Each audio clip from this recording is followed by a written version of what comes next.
साथियों नमस्कार। मुझे एक व्यक्ति ने पूछा कि सर मैं बिज़नेस चेंज करना चाहता हूँ। मैंने कहा अभी तुम वर्तमान में करते क्या हो?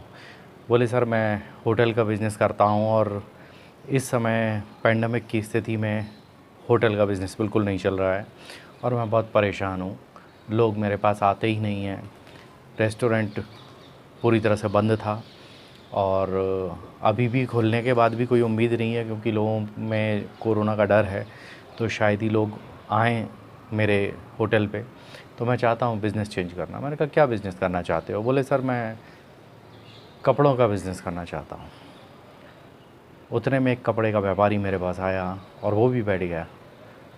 कपड़ों के व्यापारी से मैंने पूछा आप अपने बिज़नेस से संतुष्ट हैं? बोले नहीं सर, हमारे यहाँ सिर्फ वीक में 2 दिन दुकान खुल पा रही है। अल्टरनेट डे दुकान खुलने का डे है, तो उसमें सिर्फ 2 ही दिन दुकान खुल रही है और 2 दिन लॉकडाउन रहता है। तो मैंने कहा आप सैटिस्फाई हो अपने बिज़नेस से? बोले नहीं सर, मैं सोच रहा हूँ कि मैं अपना बिज़नेस बदल लूँ। मैंने कहा आप एक चीज़ बताओ दोनों। मैंने कपड़े वाले से पूछा कि आपने इस लॉकडाउन में किस किस रेस्टोरेंट में खाना खाया या फिर आप कब खाओगे? बोले सर अभी तो फ़िलहाल कोई उम्मीद नहीं है, ना 3 महीने तक खाऊंगा, क्योंकि मुझे लगता नहीं है कि अभी कोरोना पूरी तरह गया है और मैं रिस्क नहीं लेना चाहता। मैंने रेस्टोरेंट वाले से पूछा कि भाई एक बात बताओ कि तुमने इस ड्यूरेशन में जब लॉकडाउन चल रहा था तुमने नए कपड़े कितने ख़रीदे? बोले सर क्या बात करते हो, पूरा लॉकडाउन एक टी शर्ट में गुजार दिया घर के अंदर रह कर के, तो नए कपड़े कहाँ से लूँगा, क्यों लूँगा? कौन से फंक्शन हो रहे हैं, कौन सी शादियाँ हो रही हैं जो मैं जाऊँगा? और मैंने उनको बताया कि इस समय पूरा इकोसिस्टम हिला हुआ है। शादी में सिर्फ 20 लोग, तो 20 लोग जाएंगे, तो ऐसी कंडीशन में मुझे बताओ कि और जो बिज़नेसेस से जुड़े हुए हैं, जो शादी घर हैं जहाँ पर शादी पार्टीज़ को सेलिब्रेट किया जाता था, क्या वो बुक होंगे? या ऐसी कंडीशन में लोग बहुत सारा पैसा जो खर्च करते थे एक दिन की सजावट में वो खर्च करेंगे? शादी के लिए नहीं करेंगे। तो सारे बिज़नेस अफेक्ट हुए हैं इससे और कोई भी ये नहीं कह सकता कि मेरा बिज़नेस बहुत अच्छा चल रहा है सिवाय मेडिकल लाइन के, क्योंकि कोरोना एक महामारी है, बीमारी है, तो आदमी अपना इलाज कराने तो डॉक्टर के पास जाएगा ही जाएगा। इसको छोड़ कर के बाकी सारे धंधे चौपट। ज़्यादा से ज़्यादा किराने वाले की दुकानें चलीं, सब्ज़ी वालों के ठेले चले, फल वाले भी परेशान हैं क्योंकि उनको भी मैंने देखा है कि जो दाम उनको मिलना चाहिए, मान लीजिए किसी फल का दाम 60 रुपए किलो है तो वो 40 और 20 में बेच रहे हैं। उसका कारण ये है कि वो दूसरे दिन ख़राब हो जाएगा और दूसरे दिन हो सकता है लॉकडाउन रहे तो उनको बेचने की परमिशन ना रहे। तो इस समय हर व्यक्ति पिटा हुआ है।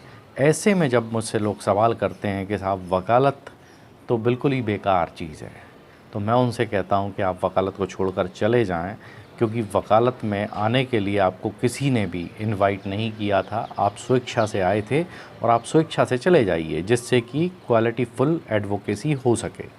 ऐसे लोग जो सिर्फ़ और सिर्फ पैसे की खातिर एडवोकेसी में आए हैं वो इसमें ना आए, क्योंकि ये नोबल प्रोफेशन है और इसके अंदर पैसा बहुत भी है और पैसा बिल्कुल भी नहीं है। दोनों ही कंडीशंस हमने देखी हैं। पैसा बहुत मिलता है जब मिलता है, और नहीं मिलता तो बिल्कुल नहीं मिलता। तो दोस्तों ये up and down her business में चलते हैं। किसी बिज़नेस को अपग्रेड करना एक कला है और बिज़नेस को चेंज करना वो मजबूरी है। तो अगर आप मजबूरी के शिकार हैं और बिज़नेस बदलते हैं तो आप सोचिए क्या हालत होगी। रेस्टोरेंट वाला कपड़े बेचना शुरू कर दे और कपड़े वाला रेस्टोरेंट खोल ले, तो वो दूर से देख कर के एक दूसरे को खुश हो सकते हैं, लेकिन रियलिटी ये है कि दोनों के बिज़नेस ठप पड़े हुए हैं। तो हर व्यक्ति डॉक्टर नहीं बन पाएगा, हर व्यक्ति मेडिकल फैसिलिटीज़ के साथ में नहीं जुड़ सकता है कि वहाँ से वो अपना बिज़नेस शुरू कर ले और वहाँ से पैसा कमाने लगे। ऐसा बिल्कुल नहीं होगा और हर व्यक्ति एक तरह का बिज़नेस नहीं कर सकता।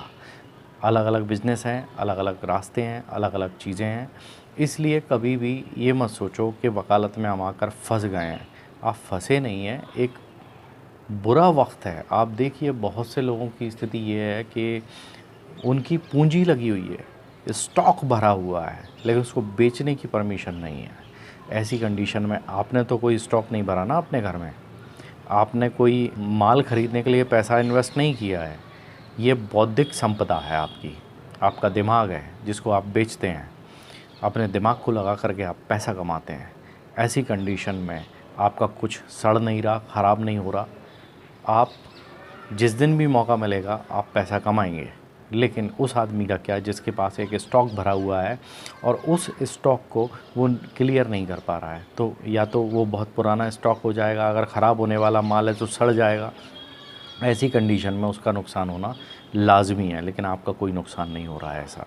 तो इसलिए जो लोग एडवोकेसी को डिमोरलाइज़ करते हैं और जो लोग ये बोलते हैं कि एडवोकेसी सबसे बकवास है, बेकार है, इसमें तो 2-2 रुपए के लिए आदमी मोहताज है, तो ठीक है, अगर मोहताज है तो आपसे तो मांगने नहीं आ रहा ना, वो आपसे तो नहीं भीख मांग रहा। तो जब वो आपसे नहीं मांग रहा तो फिर आप हू आर यू, आप कौन होते हैं उसके बारे में बुरा भला कहने वाले। वकील एक इज़्ज़तदार प्रोफेशन है।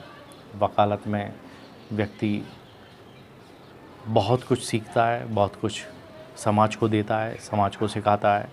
जो लोग अपनी सामाजिक रिस्पॉन्सिबिलिटी नहीं समझते हैं, उन लोगों के लिए मैं यही कहूँगा कि आप वकालत में बिल्कुल मत आइए, क्योंकि आप सिर्फ पैसा बनाने के उद्देश्य से आएंगे तो आप और भी बहुत से काम हैं जो आप कर सकते हैं, तो आप वो कर लीजिए। मैं सिर्फ उन लोगों को एनकरेजमेंट दे सकता हूँ जो लोग इस में आने के बाद अपने आप को स्थापित करना चाहते हैं।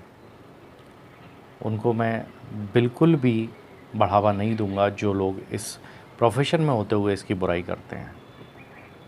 दोस्तों, उम्मीद है उदाहरण से आपको समझ में आ गया होगा कि इस समय सभी की हालत ख़राब है, तो आपको धैर्य रखने की ज़रूरत है।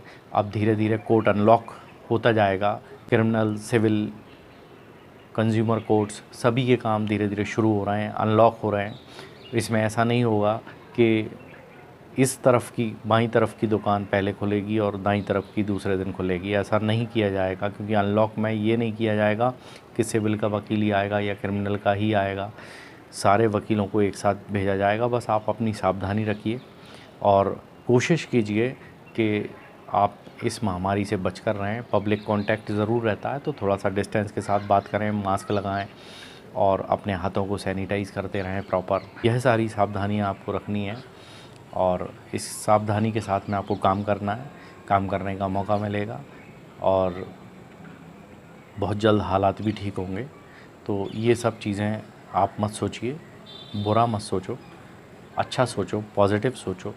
आज नहीं तो कल फिर से बहारें चमन में आएंगी, इस बात का यकीन रखें। मिलेंगे अगले वीडियो में, तब तक के लिए बाय बाय। अपना ख्याल रखिएगा।